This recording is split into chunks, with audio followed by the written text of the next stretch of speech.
അമൃത് Veni hair elixir presents daily news സായാഹ്ന വാർത്തകൾ powered by Pulimoottil silks KSFE. എന്താ ഒരു മൂഡ് ഓഫ്? ഇപ്പൊ മുടി വല്ലാതെ കൊഴിയുന്നുണ്ട്, അതാ തോന്നുന്നു. ഈസ്ട്രജന്റെയും വൈറ്റമിൻ ഡിയുടെയും കുറവാണ് മിക്ക സ്ത്രീകളുടെയും മുടി കൊഴിച്ചിലിന്റെ പ്രധാന കാരണം. അമൃത് Veni hair elixir for women സ്ത്രീകളുടെ മുടിയുടെ വളർച്ചയ്ക്കും ശക്തിക്കും അത്യാവശ്യമായ herbal ഈസ്ട്രജനാലും vitamin ഡിയാലും സമ്പുഷ്ടമാക്കിയതാണ് Amrit Veni hair elixir for women. നമസ്കാരം, ഞാൻ പ്രവീജ വിനീത്. ഡെയിലി ന്യൂസിന്റെ സായാഹ്ന വാർത്തകളിലേക്ക് സ്വാഗതം. ഇന്ന് സെപ്റ്റംബർ 4 ബുധനാഴ്ച. മുഖ്യമന്ത്രിയുടെ പൊളിറ്റിക്കൽ സെക്രട്ടറി പി ശശിക്കെതിരെ നിലമ്പൂർ MLA PV അൻവർ CPM സംസ്ഥാന സെക്രട്ടറി MV ഗോവിന്ദന് നൽകിയ പരാതിയെക്കുറിച്ച് അന്വേഷിക്കാൻ പാർട്ടി നേതൃത്വത്തിൽ ആലോചന. PV അൻവർ ഉന്നയിച്ച ആരോപണങ്ങൾ ഗൌരവത്തിലുള്ളതാണെന്നാണ് വിലയിരുത്തൽ. നാളെ ചേരുന്ന സംസ്ഥാന സെക്രട്ടേറിയറ്റ് യോഗത്തിൽ ഈ പരാതികൾ സംബന്ധിച്ച് ചർച്ച നടക്കും. CPM സംസ്ഥാന സെക്രട്ടറി MV ഗോവിന്ദനെ AKG സെന്ററിന് മുന്നിലെ ഫ്ളാറ്റിലെത്തി നേരിട്ട് കണ്ട് PV അൻവർ പരാതി നൽകി. മുഖ്യമന്ത്രിക്ക് നൽകിയ അതേ പരാതി തന്നെയാണ് പാർട്ടി സെക്രട്ടറിക്കും നൽകിയത്. സംസ്ഥാനത്തെ പോലീസിൽ സർക്കാർ വിരുദ്ധ ലോബി പ്രവർത്തിക്കുന്നുണ്ടെന്നും വിശ്വസിച്ച് ഏൽപ്പിച്ചവർ മുഖ്യമന്ത്രിയെ ചതിച്ചുവെന്നും താൻ ഉന്നയിച്ച ആരോപണങ്ങൾ ലക്ഷക്കണക്കിന് പാർട്ടി പ്രവർത്തകരുടെയും ജനങ്ങളുടെയും വികാരമാണെന്നും PV അൻവർ പറഞ്ഞു. തന്നെ എലിയായി വ്യാഖ്യാനിക്കുന്നവരുണ്ടെന്നും എന്നാൽ എലി മോശക്കാരനല്ലെന്നും വീട്ടിലൊരു എലിയുണ്ടെങ്കിൽ എത്രത്തോളം ബുദ്ധിമുട്ടുണ്ടാവുമെന്നും MLA ചോദിച്ചു. താൻ പരാതിയുമായി മുന്നോട്ടു പോകുമെന്നും ഇതൊരു അന്തസ്സുള്ള പാർട്ടിയാണെന്നും അന്തസ്സുള്ള ഗവൺമെന്റും അന്തസ്സുള്ള മുഖ്യമന്ത്രിയുമാണെന്നും അൻവർ പറഞ്ഞു. ആരോപണങ്ങളിൽ നീതിപൂർവമായ അന്വേഷണം നടക്കുമെന്ന് പ്രതീക്ഷയുണ്ട്. ADGPയെ മാറ്റേണ്ടത് താനല്ലെന്നും അജിത് കുമാർ ചുമതലയിൽ തുടരുമ്പോൾ നിഷ്പക്ഷ അന്വേഷണം എങ്ങനെ നടക്കുമെന്നുള്ള ചോദ്യം തന്നെയാണ് തനിക്കുമുള്ളതെന്നും മാധ്യമപ്രവർത്തകരുടെ ചോദ്യത്തിന് ഉത്തരമായി അദ്ദേഹം കൂട്ടിച്ചേർത്തു. PV അൻവർ MLAയെ പിന്തുണച്ച് വീണ്ടും KT ജലീലിന്റെ ഫേസ്ബുക്ക് പോസ്റ്റ്. അൻവർ പറഞ്ഞതിൽ അസത്യമുണ്ടെങ്കിൽ ബന്ധപ്പെട്ട ഉദ്യോഗസ്ഥർ പരാതി നൽകട്ടെയെന്നും ഒരിറ്റ് ദയ അർഹിക്കാത്ത പോലീസ് പ്രമുഖന്മാർ തൽസ്ഥാനങ്ങളിൽ നിന്ന് തൂത്തെറിയപ്പെടുമെന്നും കാക്കിയുടെ മറവിൽ തടി തപ്പാം എന്ന മോഹത്തിന് അന്ത്യം കുറിക്കപ്പെട്ടുവെന്നും ജലീൽ പറഞ്ഞു. സ്വർണ്ണക്കടത്തിൽ പങ്കാളിയായവരുടെ സാമ്പത്തിക സ്രോതസ്സുകൾ അടിയോടെ മാന്തി പുറത്തിടുമെന്നും ഉപ്പ് തിന്നവരെ വെള്ളം കുടിപ്പിച്ചേ അടങ്ങൂവെന്നും ചാവേറുകളാകാൻ തീരുമാനിച്ചവരെ ഒരു ശക്തിക്ക് അടക്കി നിർത്താനാകില്ലെന്നും അൻവറിനെ പിന്തുണച്ചുകൊണ്ടുള്ള ഫേസ്ബുക്ക് പോസ്റ്റിൽ ജലീൽ വ്യക്തമാക്കി. ADGPക്കെതിരെ പുതിയ ആരോപണവുമായി പ്രതിപക്ഷ നേതാവ് VD സതീശൻ. RSS ജനറൽ സെക്രട്ടറിയെ കാണാൻ മുഖ്യമന്ത്രി പിണറായി വിജയൻ ADGP അജിത് കുമാറിനെ പറഞ്ഞയച്ചതെന്നും ഇരുവരും തമ്മിൽ 1 മണിക്കൂറോളം സംസാരിച്ചുവെന്നും പ്രതിപക്ഷ നേതാവ് ആരോപിച്ചു. RSS ബന്ധം ഉള്ളതുകൊണ്ടാണ് ADGPയെ മുഖ്യമന്ത്രി സംരക്ഷിക്കുന്നതെന്നും സ്വകാര്യ വാഹനത്തിൽ ADGP RSS നേതാവിനെ ചെന്ന് കണ്ടുവെന്നും തിരുവനന്തപുരം ജില്ലയിലെ RSS നേതാവ് ഇതിന് ഇടനിലക്കാരനായി എന്നും VD സതീശൻ പറഞ്ഞു. തനിക്കെതിരെ ഉയർന്നുവരുന്ന ആരോപണങ്ങളിൽ ഭയക്കുന്നില്ലെന്ന് മുഖ്യമന്ത്രിയുടെ പൊളിറ്റിക്കൽ സെക്രട്ടറി P ശശി.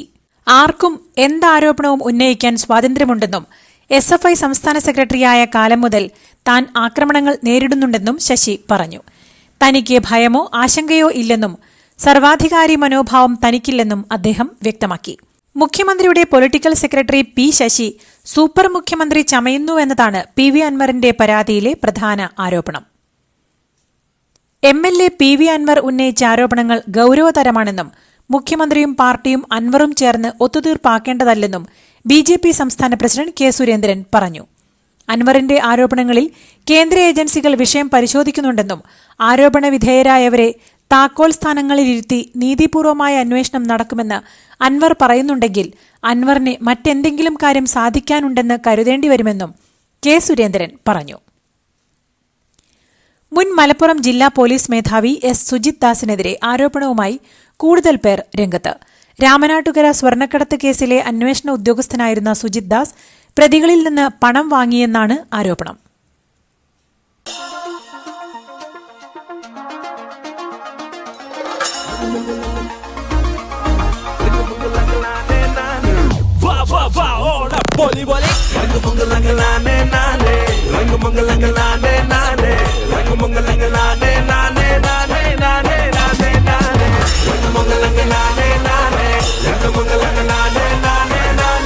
ഈ ഓണം 100ാം Onam celebrating 100 years of Pulimoottil silks. Cyber ആക്രമണങ്ങൾക്കെതിരെ നിയമ നടപടി സ്വീകരിക്കുമെന്ന് പ്രഖ്യാപിച്ച് സിനിമയിലെ വനിതാ കൂട്ടായ്മ WCC. ഹേമ കമ്മിറ്റി റിപ്പോർട്ട് ഉണ്ടാക്കിയ ചലനങ്ങളാണ് സൈബർ ആക്രമണങ്ങൾക്ക് കാരണം. ഇതിനായി വ്യാജ അക്കൌണ്ടുകൾ കൂട്ടമായി ഉണ്ടാക്കിക്കൊണ്ടിരിക്കുകയാണ്. പ്രതികരിക്കുന്ന സ്ത്രീകളെ മാനസികമായി തകർക്കുക എന്നത് പുരുഷാധിപത്യത്തിന്റെ പ്രവണതയാണെന്നും WCC പറഞ്ഞു.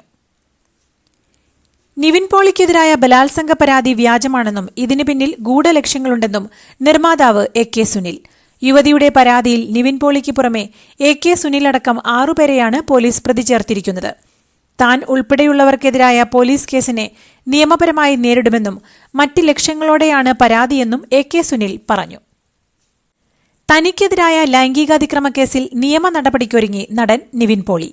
ആരോപണങ്ങൾ കള്ളമാണെന്നും FIR റദ്ദാക്കണമെന്നും ആവശ്യപ്പെട്ട് ഹൈക്കോടതിയെ സമീപിക്കും. അതേസമയം കേസ് അന്വേഷണത്തിനുള്ള സംഘത്തെ ഇന്ന് തീരുമാനിക്കും. ഉരുൾപൊട്ടൽ ദുരന്തത്തിൽ തകർന്ന മുണ്ടക്കൈ LP സ്കൂളിലേക്ക് വിദ്യാർത്ഥികളുടെ പ്രിയപ്പെട്ട 2 അധ്യാപകരെ മാറ്റി നിയമിച്ചുകൊണ്ട് ഉത്തരവിറക്കി വിദ്യാഭ്യാസ വകുപ്പ്. സ്കൂളിലെ വിദ്യാർത്ഥികൾ പുനഃപ്രവേശന ദിവസം സ്കൂളിൽ നിന്ന് സ്ഥലം മാറിപ്പോയ ശാലിനി ടീച്ചറെയും അശ്വതി ടീച്ചറെയും തിരികെ വേണമെന്ന് വിദ്യാഭ്യാസ മന്ത്രിയോട് ആവശ്യപ്പെട്ടിരുന്നു. സംസ്ഥാന സർക്കാരിന്റെ ഓണാഘോഷ പരിപാടികൾ റദ്ദാക്കിയതിന് പിന്നാലെ വിവിധ ക്ലബ്ബുകളും സംഘടനകളും ഓണാഘോഷം ഒഴിവാക്കാനുള്ള ആലോചന തുടങ്ങിയതോടെ ആശങ്കയിൽ സ്റ്റേജ് കലാകാരന്മാർ. പ്രകൃതി ദുരന്തത്തിനിരയായ വയനാട്ടിലെ ജനതയെ ചേർത്ത് നിർത്തുന്നതിനൊപ്പം കലാകാരന്മാരെയും പരിഗണിക്കണമെന്ന അപേക്ഷയാണ് ഇവർക്കുള്ളത്. മലപ്പുറം പെരുമ്പടപ്പ് പുറങ്ങിൽ വീടിന് തീപിടിച്ചുണ്ടായ അപകടത്തിൽ ഗുരുതരമായി പൊള്ളലേറ്റ 3 പേർ മരിച്ചു. അപകടത്തിൽ 5 പേർക്കാണ് പൊള്ളലേറ്റത്. ഇതിൽ ഗുരുതരമായി പൊള്ളലേറ്റ് തൃശൂർ മെഡിക്കൽ കോളേജിലെ ബേൺസ് ICUവിൽ ചികിത്സയിലായിരുന്ന പുറങ്ങ് പള്ളിപ്പടി തൂക്കുപാലത്തിന് സമീപത്ത് താമസിക്കുന്ന ഏറാട്ട് വീട്ടിൽ സരസ്വതി, മകൻ മണികണ്ഠൻ, ഭാര്യ റീന എന്നിവരാണ് മരിച്ചത്. ഇവരുടെ മക്കളായ അനിരുദ്ധൻ, നന്ദന എന്നിവർക്കും പൊള്ളലേറ്റിരുന്നു. എടോ എങ്ങനെയുണ്ട്? ഓണത്തിന് ഇതാണോ എടുക്കുന്നേ? ഓണക്കോടി വരും. അതെ, 10ൽ ഒരാൾക്ക് ഈ സീരീസിൽ ഓണക്കോടി സമ്മാനം. മെഗാ സമ്മാനമാണെങ്കിലും പുതുപുത്തൻ ബെൻസ് കാർ. 2ാം സമ്മാനം ഇന്നോവ ക്രിസ്റ്റ, അതും 17 ഇത്തവണ സമ്മാനങ്ങളുടെ നക്ഷത്ര തിലക്കവുമായി KSFE ഗാലക്സി ചിട്ടികൾ. തെരഞ്ഞെടുപ്പ് പ്രചാരണത്തിന് തുടക്കം കുറിക്കാൻ പ്രധാനമന്ത്രി നരേന്ദ്രമോദിയും പ്രതിപക്ഷ നേതാവ് രാഹുൽ ഗാന്ധിയും ജമ്മുകശ്മീരിലേക്ക്. രാഹുൽ ഗാന്ധി ഇന്ന് 2 റാലികളിൽ പങ്കെടുക്കും. നരേന്ദ്രമോദി അടുത്ത ആഴ്ച 3 തെരഞ്ഞെടുപ്പ് റാലികളിൽ പങ്കെടുക്കും. സെപ്റ്റംബർ 18, സെപ്റ്റംബർ 25, ഒക്ടോബർ 1 തീയതികളിലാണ് വോട്ടെടുപ്പ്. ഹരിയാന തെരഞ്ഞെടുപ്പിൽ മത്സരിച്ചേക്കുമെന്ന അഭ്യൂഹങ്ങൾക്കിടെ ഗുസ്തി താരം വിനേഷ് ഫോഗട്ട് രാഹുൽ ഗാന്ധിയെ കണ്ടു. ബജ്രംഗ് പൂനിയയും കൂടിക്കാഴ്ചയിലുണ്ടായിരുന്നു. രാഹുൽ ഗാന്ധിയുടെ വസതിയിൽ നടന്ന കൂടിക്കാഴ്ചയ്ക്ക് ശേഷമെടുത്ത ചിത്രം കോൺഗ്രസാണ് പുറത്തുവിട്ടത്. തെരഞ്ഞെടുപ്പിൽ മത്സരിക്കണമെന്ന നിർദ്ദേശം രാഹുൽ വിനേഷിന് മുൻപിൽ വച്ചതായാണ് വിവരം. പ്രതിമ നിർമ്മിക്കാൻ സ്റ്റെയിൻലെസ് സ്റ്റീൽ ഉപയോഗിച്ചിരുന്നുവെങ്കിൽ മഹാരാഷ്ട്രയിലെ സിന്ധുദുർഗിൽ ഛത്രപതി ശിവജിയുടെ പ്രതിമ തകർന്നു വീഴില്ലായിരുന്നുവെന്ന് കേന്ദ്രമന്ത്രി നിതിൻ ഗഡ്കരി. കടലോര മേഖലകളിൽ തുരുമ്പ് പിടിക്കാത്ത അസംസ്കൃത വസ്തുക്കൾ ഉപയോഗിക്കേണ്ടതിന്റെ ആവശ്യകത ചൂണ്ടിക്കാട്ടിക്കൊണ്ടാണ് മന്ത്രി ഇക്കാര്യം പറഞ്ഞത്. അവധിക്കാലത്ത് ശമ്പളം വാങ്ങുന്നത് മാനസിക പ്രയാസത്തോടെയാണെന്ന് സുപ്രീംകോടതി ജഡ്ജി BV നാഗരത്ന. കോടതിയുടെ വേനൽക്കാല അവധിക്കാലത്ത് ശമ്പളം സ്വീകരിക്കുന്നതിൽ അസ്വസ്ഥതയാണെന്നും അവർ പറഞ്ഞു. നേരത്തെ മധ്യപ്രദേശ് സർക്കാർ പിരിച്ചുവിട്ട 4 ജഡ്ജിമാരെ സുപ്രീംകോടതിയുടെ ഇടപെടലിനെ തുടർന്ന് തിരിച്ചെടുത്തിരുന്നു. ഇവർക്ക് മുൻകാല പ്രാബല്യത്തോടെ ശമ്പളം നൽകണമെന്ന കേസ് പരിഗണിക്കവെയാണ് പരാമർശം. കർണാടകയിൽ നിയമസഭാ കൌൺസിൽ പ്രതിപക്ഷ നേതാവ് ചളവടി നാരായണസ്വാമിക്കെതിരെ ആരോപണവുമായി കോൺഗ്രസ്. ഭൂമി കയ്യേറ്റ കേസിൽ അദ്ദേഹത്തെ അയോഗ്യനാക്കണമെന്നാവശ്യപ്പെട്ട് ചൊവ്വാഴ്ച 60 പേജുള്ള പരാതി ഗവർണർക്ക് നൽകി. 20 വർഷം മുൻപ് നാരായണസ്വാമി കർണാടക ഹൌസിംഗ് ബോർഡിന്റെ ഡയറക്ടറായിരുന്ന സമയത്താണ് ക്രമക്കേട് നടത്തിയതെന്നാണ് ആരോപണം. സ്പാം കോളുകൾക്ക് തടയിടാൻ കർശന നടപടികളുമായി telecom regulatory authority of India. Spam phone കോളുകളും മെസ്സേജുകളും വഴിയുള്ള തട്ടിപ്പ് സംഘങ്ങളെ പൂട്ടുന്നതിന്റെ ഭാഗമായി 2.75 ലക്ഷം ഫോൺ കണക്ഷനുകളാണ് 2 ആഴ്ചയ്ക്കിടെ വിച്ഛേദിച്ചത് എന്ന് ട്രായ് അറിയിച്ചു.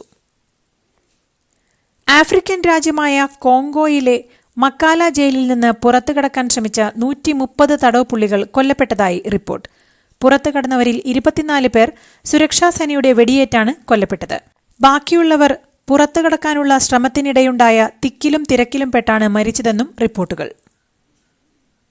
വെള്ളപ്പൊക്കവും മണ്ണിടിച്ചിലും മൂലമുണ്ടായ മരണങ്ങൾ തടയുന്നതിൽ പരാജയപ്പെട്ടതിനാൽ 30 ഉദ്യോഗസ്ഥരെ ഉത്തര കൊറിയൻ നേതാവ് കിം ജോങ് ഉൻ വധിക്കാൻ ഉത്തരവിട്ടതായി റിപ്പോർട്ട്.